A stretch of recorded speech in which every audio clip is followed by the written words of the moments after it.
I'm going to shuffle over here. Oh, we're back. Oh, we're back. Back, baby. Yeah. Hi. Welcome to Creative Living. I'm Amy. And I'm Max. And today we're going to talk about what people think of us. Yeah. Caring about what people think of us, how people respond to us, how we respond to them. That arena. Yes. Aware of the feedback. Yes. Constructive or not constructive. Because, you go. We want to talk about this because we were just talking about this morning. Yeah. And how it has a deep, deep effect on our work, our productivity, the way we feel about our work, the way we feel about ourselves. Yep. And we've both been talking about how we're trying to be more aware of that aspect and realizing like what's realistic versus what's actually okay and beneficial, and like when sometimes ruffling feathers is a good thing. Exactly. Yeah. Exactly. I think this has kind of come up for me because recently I was really considering the question, like, how do I get in my own way? Like, how am I stopping my own ascension? How am I stopping my own growth? And as I considered that, I thought about my Instagram and how I have been extremely restrictive as to how I show up on my Instagram because I've learned about how people respond to me. So I've learned about posts that don't do well. I've learned about things that I shouldn't talk about. And so I've, what's that word? Like I've... Researched? No, I'm talking about like how I've held back. Oh. And I've like policed the way I show up in the world because of fear of what people will think and because of fear of the reaction I'm getting. And I don't even think I really realized I was getting in my own way until I thought about it the other day. I was like, I am not showing up in the ways that I want to show up in the world. I'm not doing what I want to do because of fear of how people are going to respond, because of fear of what people think. And so that's been something I'm really working on now in just this small microcosm of Instagram, making sure that I show up in the way that is true to myself and how I want to show up on that platform. I'm going to come in there because when you were just saying, you're aware of what posts do well, what posts don't, all of that stuff, I'm exactly the same. I've done a lot of research on YouTube and how to be successful on YouTube, how to create a good YouTube channel, how to be successful on Instagram, how to create a good Instagram account, and all of this sort of stuff. And it has completely paralyzed me for the past 6 months. And it's one thing to research and understand like how things work, how systems work, how social media works, but it has completely paralyzed me. I've completely retreated within myself. I'm constantly in this cycle of doubt because I go from what I want to do, then to what people would like, then to what people would want me to do, to then how they would react to, and then by the end of it, I actually don't remember what I wanted to do. Yeah. I don't remember what my voice is, what my style is. Like I've completely lost what the fuck I was like wanting to do with it in the first place. Yeah, and what a tragedy for the world to not have Mackie show up as Mackie, you know? I know. That's not cool. No, it's not cool. And it's really sucked, actually. Yeah, that would really suck.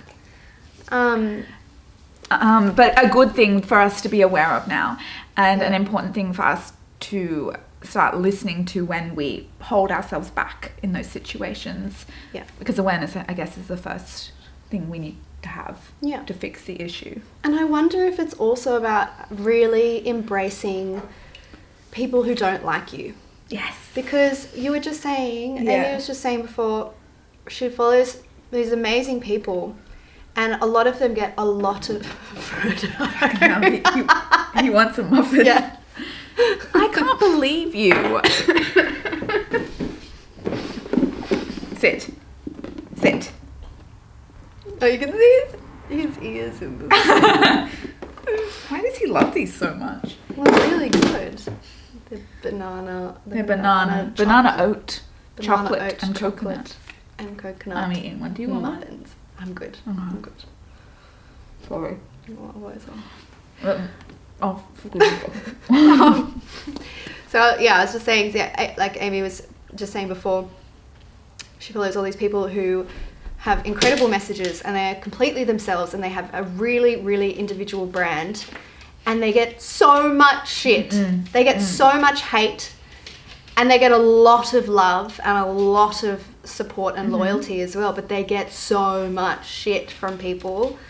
Yeah. And it really it can really mess you up if you're not careful. Totally. And like, I mean, we're both feeling like, God, we're trying to work through all of this stuff about what people think and letting that go.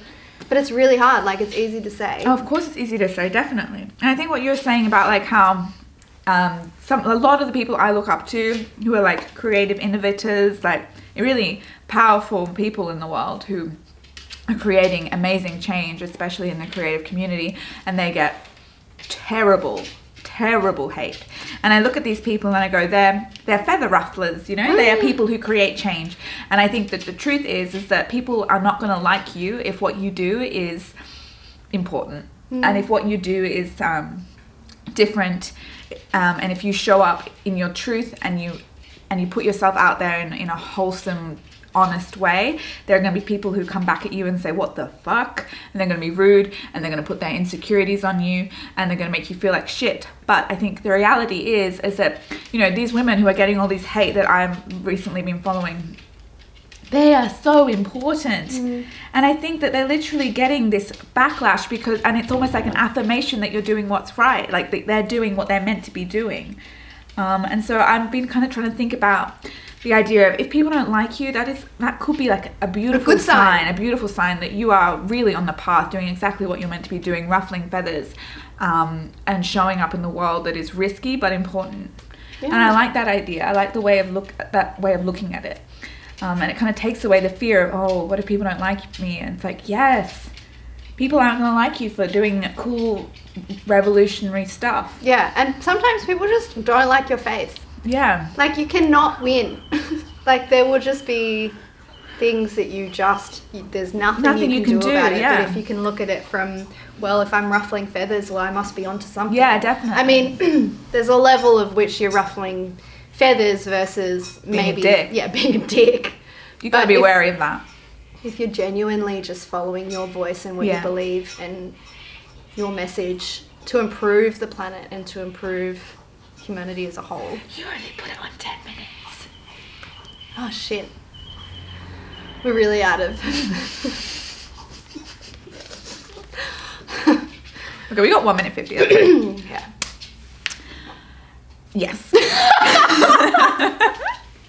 It's like a warming up period. Yeah. We haven't done this in a while. Yeah. No, I completely agree. Like, we can't do anything about what people think of us. The only thing we can do is show up as who we are, fully and entirely, and chase the things that are calling our name. And if we don't do that because we're scared of other people, then we're never going to live full lives and we're going to miss out on a lot of stuff, and you are going to be the one that is holding yourself back. No hater can actually hold you back from what you're meant to do. It's you that's holding you back from what you're meant to do. That was great. It was the pressure. So good. Yeah, I mean, and think about it. Like, think about whether you're being true to you and you're being true to your voice, or whether you're actually a slave to the fear to social media of someone not liking you. Yeah. Okay. Well, it's a quickie. Short but sweet. Mm-hmm.